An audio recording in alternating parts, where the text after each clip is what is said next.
सर्वेभ्यः नमो नमः। आइए आज के इस ऑनलाइन कक्षा में जो हमारा कृत प्रत्यय प्रकरण चल रहा था उसी प्रकरण में हम लोग तुम प्रत्यय को जानेंगे और जानने का प्रयास करेंगे। जैसा कि पाणिनि जी ने सूत्र दिया है हम लोगों को तुमुन प्रत्यय को जानने के लिए, वह सूत्र है समान कर्तृकेषु तुमुन। जब किसी एक ही क्रिया को यदि एक ही कर्ता कर रहा होगा और उसी में उसका अर्थ निहित होगा तो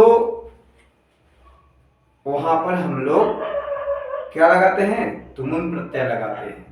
जैसा कि हम लोगों ने कत्वा, ल्यप और अनियर प्रत्यय हम लोगों ने सीखा है और उसमें भी हम लोगों ने क्या किया था? पूर्वकालिक क्रिया के साथ लगाने का प्रयास किया था, तुमुन, कत्वा, ल्यप और अनियर। ठीक वैसे ही यहाँ पर पाणिनि जी कहते हैं समान कर्तृकेषु तुमुन, अर्थात समान है कर्ता जिसका ऐसी इच्छार्थक धातुओं के उपद्रव्य धातु से तुमुन प्रत्यय लगाते हैं। और इसको इस तरह से समझने का प्रयास करें, यदि कर्ता जिस कार्य के निमित्त कोई क्रिया करता है, जिस कार्य के इच्छा की पूर्ति के लिए वो क्रिया करता है, तो उसे निमित्तार्थक क्रियापद का नाम हम लोग देते हैं और उसे ही निमित्तार्थक क्रियापद कहते हैं। जैसे मैं पढ़ने के लिए विद्यालय जाता हूं, अहम पठितुम विद्यालयं गच्छामि, अहम पठितुम विद्यालयं गच्छामि। तो यहाँ पर क्या हुआ कि हम जा रहे हैं, मैं जा रहा हूं। कहाँ जा रहा हूं? विद्यालय जा रहा हूं। क्यों जा रहा हूं? पढ़ने के लिए।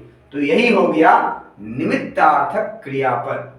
ठीक है, किसी इच्छा की पूर्ति हेतु हम जा रहे हैं ना, मैं जा रहा हूं, तो निमित्तार्थक क्रियापद उसी को कहते हैं।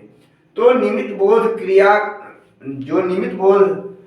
क्रिया है, उनके धातुओं में तुमुन प्रत्यय लगा करके हम लोग क्रियापद बनाते हैं। और इसमें केवल तुमुन जब लगाएंगे किसी भी धातु के साथ तो क्या होता है, ध्यान दीजिएगा कि उसका तुम शेष रह जाता है। क्या शेष रह जाता है?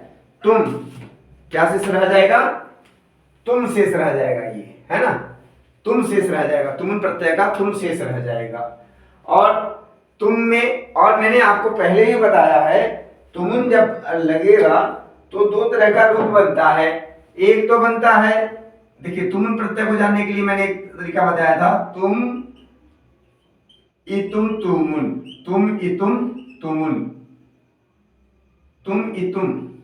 तुम इतुम तुमुन।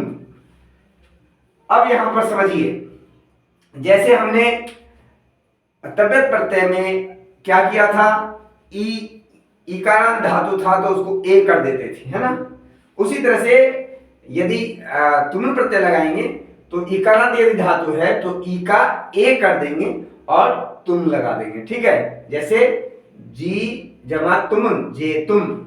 ठीक है, यदि आ रहेगा तो उसमें सीधा तुम लगा देंगे। ओके, ठीक है। अब यहां पर समझ लीजिए, अब कुछ ऋकारांत धातु इधर है ना, री है, यहाँ हलन वाले हैं और इससे पहले री है, तो यहाँ पर ये बिल्कुल बदल जाता है और यहाँ पर संधि हो जाती है, तो इसलिए इस तरह का रूप बदल जाता है। तो आप इसे दृश्य जमा तुमुन द्रष्टुम जानेंगे। अब देखिए, पठ जमा तुमुन, पठितुम पढ़ने के लिए, पठितुम पढ़ने के लिए, दृश्य जमा तुमुन द्रष्टुम देखने के लिए, श्रु जमा तुमुन श्रोतुम सुनने के लिए, क्रि जमा तुमुन कर्तुम करने के लिए, ग्रह जमा तुमुन ग्रहितुम ग्रहण करने के लिए, दा जमा तुमुन दातुम देने के लिए, और भुज जमा तुमुन भोक्तुम भोग करने के लिए, और वच जमा तुमुन वक्तुम बोलने के लिए, गम जमा तुमुन गंतुम जाने के लिए। इसी तरह से यदि मकार मकार हलंत वाला जब भी रहेगा तो म का न हो जाता है। इसी तरह से नम जमा तुम नंतुम, ठीक है। तो आप इस तरह से यदि देखिए भू का भो हो जाता है, ओ का फिर अ हो जाता है, ये उसमें भी आपने देखा है तव्यत प्रत्यय में। उसी तरह से यहाँ पर भी भू जमा तुमुन भवितुम, चल जमा तुमुन चलितुम, हन जमा तुमुन हंतुम, ठीक है। पद जमा तुमुन पक्तुम, ये चजो से ये वहां पर ये प्रयोग होकर के च का क हो जाता है। ये आपको नहीं पढ़ना है, बस इसको याद रखिएगा। ये चूंकि ये जितने भी आपको मैंने बताया, यह कक्षा षष्ठी से लेकर के कक्षा 7वीं 8वीं 9वीं 10वीं तक यही सब आएंगे और इसी प्रकार के ये प्रकृति होंगे और ये प्रत्यय होंगे। तुम प्रत्यय में आपको या तो जोड़ करके लिखना है या फिर तोड़ के लिखना है, आपको निर्देशानुसार कार्य करना है। तो आशा करते हैं कि तुम प्रत्यय समझ गए होंगे और तुम प्रत्यय आप इस तरह से समझ लें, निमित्तार्थक क्रियापदों के साथ लगाते हैं तुम प्रत्यय। इसलिए कहा समान कर्तृकेषु पूर्व काले, समान कर्तृकेषु पूर्व काले। समान कर्ता होता है, एक ही कार्य को कर रहा होता है, एक ही आदमी दो कार्य कर रहा होता है। जैसे वह पढ़ने के लिए जा रहा है ना, मैं लिखने के लिए कह रहा हूं, अहम लेखितुम, है ना, अहम लेखितुम लिखने के लिए, अहम लेखितुम कथयामि, अहम वक्तुम पृच्छामि, मैं बोलने के लिए पूछता हूं। तो इस तरह से आप प्रयोग करेंगे तो निस्संदेह आप प्रकृति प्रत्यय को अलग कर पाएंगे। आशा करते हैं आपको यह तुम प्रत्यय समझ में आ गया होगा। इतना ही कहकर मैं अपनी वाणी को विराम देता हूं। पुनः अगली कक्षा में हम लोग अक्ता और अक्तवतु प्रत्यय के साथ प्रस्तुत होंगे।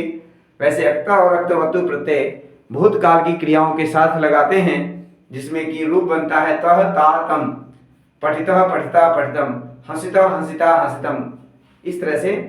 तो उसको विशेष तरीके से जानेंगे। आज की कक्षा हम यहीं समाप्त करते हैं। आप स्वस्थ रहें, कुशल रहें, मंगल रहें, इन्हीं कामनाओं के साथ। जय हिंद, जय भारत।